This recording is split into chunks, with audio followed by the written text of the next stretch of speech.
What's up guys, Jordan here from Arcade Tunes. We've got TOMMYFYEAH's F80 M3. So Daytona Violet car, super cool spec. They hit me up the other day in terms of like, hey, I want to buy this car, but only if you can do a crank up on it. So I said, whatever, let's do it. And then I drove up my giveaway G80, gave that to him to drive around for a few days, see what he thinks of it. And we're gonna do a crank up on this car. We're also probably do bolt-ons like our intakes. I'll throw it on the dyno afterwards and see how much power it makes, but got the car in here yesterday and today's Monday, so we're actually just tearing into it now. My guy already tore it apart. Car was missing a whole bunch of little things, a lot of hardware, it's like non-OEM because someone would mess with it before. So we're gonna go through it and replace that all with factory hardware, all the little plastic clips they're missing. Guess probably take out this headlight to fix the bulb issue and check the wiring, make sure there's nothing else wrong on that end. But you guys take a look. It looks like pretty much so far from what we see is that the previous person probably did not run synthetic oil whole life because there's some sort of staining. Not that that's bad, not that that really means anything, but yeah, we'll obviously swap out to synthetic oil, the correct weight like we run on all these cars. We are doing a crank up to it, so my guys were tearing it up for that reason up here. Car's like a laundry list of little things. We're gonna do fresh spark plugs also at the same time. It has a crazy whine whistle, which actually, so in the video he posted, you actually hear a little bit of a whine or whistle. It wasn't that bad. The mic picked up way more. It wasn't that bad in my opinion to think that much of it. As I drove it more and more, car got hotter and hotter. It got worse and worse. What it is, it's the PCV valve on the valve cover goes bad and the diaphragm sort of rips. So we usually just tell people like, you need a new valve cover. It's like $500 or $800, some absurd price, but it's specific to S55, even though M55 one will fit. I don't know what the difference is. If it's just a spring inside the PCV is different or whatever the case may be. So I've never just tried changing the PCV diaphragm, but I ordered one online with a new cap. It'll be here tomorrow. We're gonna try that out and see if that works. If we pull apart and his is not ripped or not damaged, I'll have to just put a new valve cover on it. It is what it is type deal. But we're gonna dig into this, see what other things that we find wrong with it potentially while we're in here. And hopefully he ends up with a super reliable 500 wheel horsepower, individual spec Daytona Violet F80 M3. So let's dig into it. The car is pretty much apart. Dana's just drilling behind me.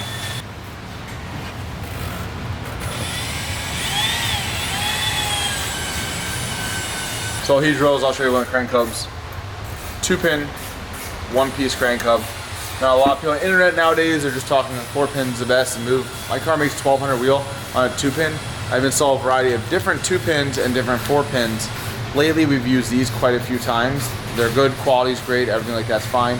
The install process is a little bit better because the fixture is significantly better. So it allows us to drill more perfectly straight holes. The reason why they upgraded 4-pin was because the 2-pin stuff has broken on people. I've installed 2-pin broken before, but that's really because the fixture is not great and the material is really soft. So you either need like the 4-pin manufacturer need like a better tool, in my opinion. So instead they just made them 4-pin. It does work really good, the 4-pin. I have like a 4-pin on my drift car. My Fast F80 has a 2-pin. We've used both. They both really work really good as long as you install properly and make sure you don't break pins on install, which is really important. Has to go in smooth and no pops, no clicks, and no weird noises. So this car's getting a 2-pin, more than good enough for his goals. Like I said, my 1200 horsepower car's on 2-pin. It's been on it for a long time with no problem. So he's drilling it. It's all apart. We're gonna keep digging into this. And then we're gonna, I don't know if I said before, we're gonna pretty much go full bolt on this car for him. So just some other stuff we have going on shop at the same time. This M4 came in with, it has a crazy non-starting issue. Guy put a new starter in it, a bunch of things. We're gonna dig into this a little bit. It also has Vanos faults, but we're gonna try to get crank every time first. We have my big F80 in the background. E30, we did an S54 swap on a while ago, and then an F90 M5.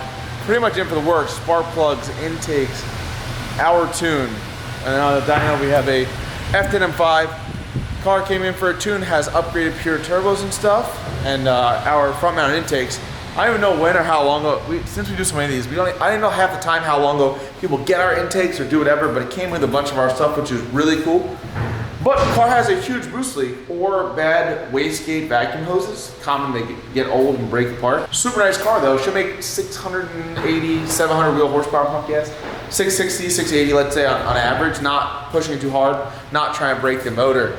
So this car they're gonna take back and try to fix. And we're gonna keep digging into these other ones. All right, so Dana got the old plugs out. He said some of them were a little bit like tight, like relatively tight. Where are they, Dana? Are they throwing out plugs, old plugs? Plugs are gone. Oh, they're gone. Well, Super crusty, which is pretty much standard. That worries me almost more than a crank hub, because a crank hub, you know when it's spun or not. Your car can run and drive pretty good, and it's not spun. The spark plugs is always like a hit or miss. We actually have like a car outside. Like the customer brought the car in, bought it used, 40,000 miles, went to take the plugs out and broke one in half trying to get it out because the bottom thread's always rust. So, but these went in good. He torqued them already. He's gonna put it all back together and then hope that the valve cover fixing that I'm doing would change the PCV valve cap, fixes the whistling. If not, the valve cover will actually have to come back off the car to change it again. So we're gonna try though this way. I mean, a $30 fix instead of a $500 to $800 valve cover is always a good thing to try. So he's buttoning up all right now. Crank comes right in. It gets torqued to the freaking moon and then 1,000,000 degrees. It's pretty crazy, but it's all done. Seals changed, valve cover gaskets changed. Let's hope we don't have to put a valve cover in it. So buttoning up this car, we pulled off the old PCV cap right here. I just completely lost that, but it was right here. We pried it off pretty much. The diaphragm, I got it, it's right here. The diaphragm seemed to be ripped. We damaged a hair taking it apart. We damaged this part right here. But even on the other side, there was multiple cracks. So what happens when there's cracks is that when you're in vacuum, you have a huge air leak pretty much. It's just sucking air through the valve cover from the intake valves, through this, and then into the intake pretty much. So we got one, found some online for F80. We couldn't find it in the stock locally, so I bought an M55 one to see if it will work.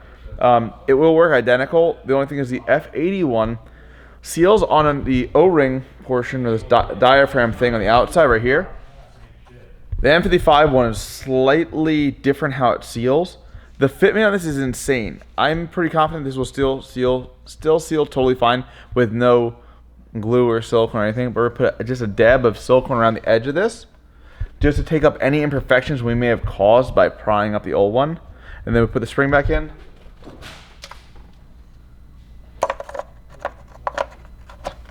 And I mean, hit it, we're just gonna like smack the shit out of it, or beat it on, something, press it on. I mean, even by itself, the fitment's really, really tight.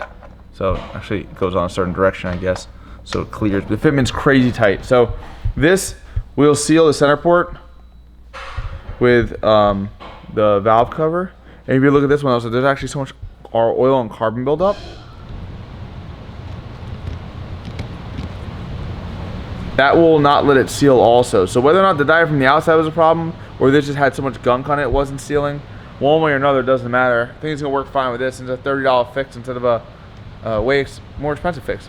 Many $100 valve cover. I'm gonna try this out. After inspecting things more and more, his O2 sensors wiring has been modified before.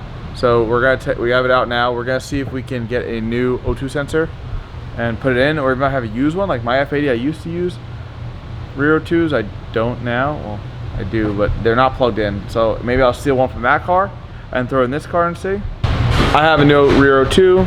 Well, not new, but used for my car. I'm gonna give him for now. I'll just get a new one for myself. So luckily I got that. Also, we are at one of the first sets of B58 340 intakes finally.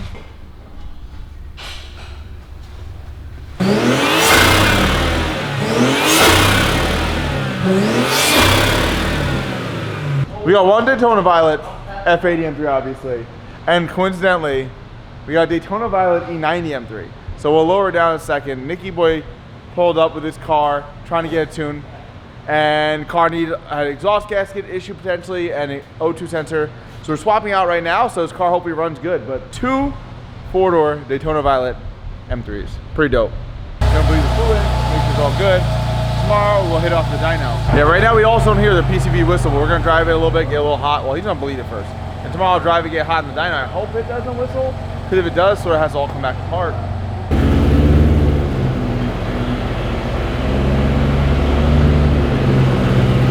Pretty dope. It just sucks that we can't have both cars outside right now, because in the light, it probably looks sick.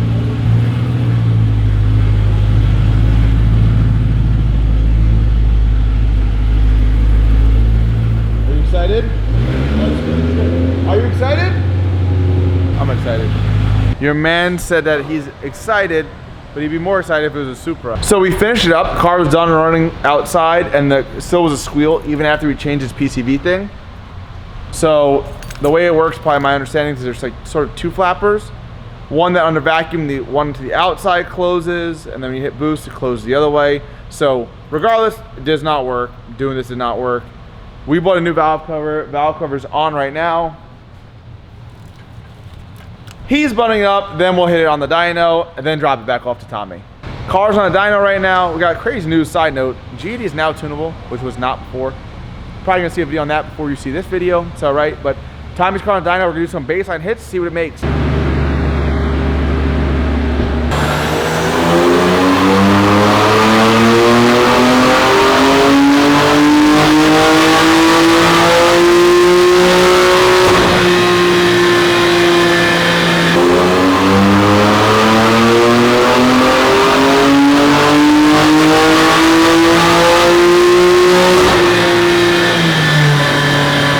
These cars usually make 425 wheel horsepower stock.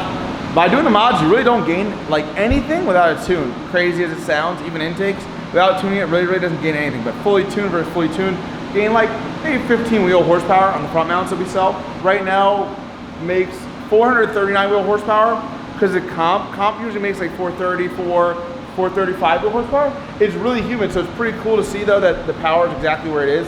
I don't know exactly what it'll be after being tuned, but let's upload our off-the-shelf tune and see what it makes. Oh, here's dyno sheet. I got the tune uploaded, let's see what it makes. Before we get to dyno tuning this car, be sure to go arcadetunes.us. Everything you spend right now will get you 10x entries on our giveaway. That's a G80 M3 plus $20,000 that we're giving away. Also, if you like this video, make sure to like and subscribe.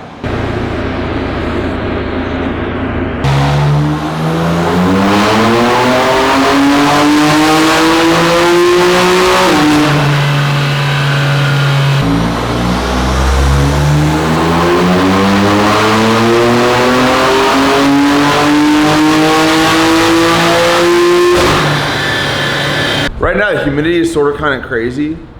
The car, right off the rip, the tune only made like 475 wheel, 480 wheel. Cars should make 500 wheel horsepower and like at least 500 wheel torque, 520 wheel torque at a minimum. This is one of my, I would say, newest tunes that I'm really happy with, based on a lot of changes that I figured out over the past maybe year or so. I'm just sitting here like, what the hell's wrong with this car? I even texted Tommy, I was like, hey, power's a little low, gotta look into it, gotta data log it. But just from the humidity dropping, the car ended up making another 20 wheel, and then I data logged it, and it looks like what it is just in the higher RPMs, the car is just pulling a bunch of timing. So there's nothing unsafe about it. The car is doing exactly what it should be doing. It's not really picking up any knock. It's just due to the crazy humidity, the air is just not as good. So on pump gas, it's just not happening in the higher RPMs as good as we'd like. But it's still, just by letting it cool, we had 497 wheel horsepower and 559 wheel torque. Talking about 120 wheel torque, and I mean peak it's like 60 wheel horsepower, but it's supposed to make over 500. So it's still really humid right now in here. I'm gonna give it one last dyno hit before we let the car go and have it delivered back to Tommy.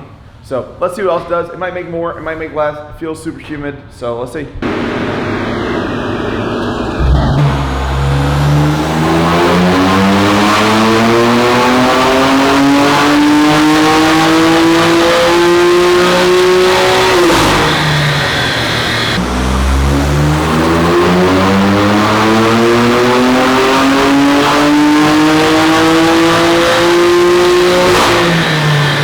Car made 492, that hit, same torque, 540, 550 every single time. So I'm happy that it still pulls timing up top. Humidity is still pretty bad in here. So I'm not really that worried. It's like really close to being exactly where it should be. I'm not touching anything tune-wise. I'm pretty happy with it. Doing its job when the air is sort of crappy. So I'm gonna let it rock. So now it's time to get this car off the dyno. Hope you guys love watching. If you do, make sure to like and subscribe. Stay tuned for the next video. Before we let him drive off, we gotta make it official.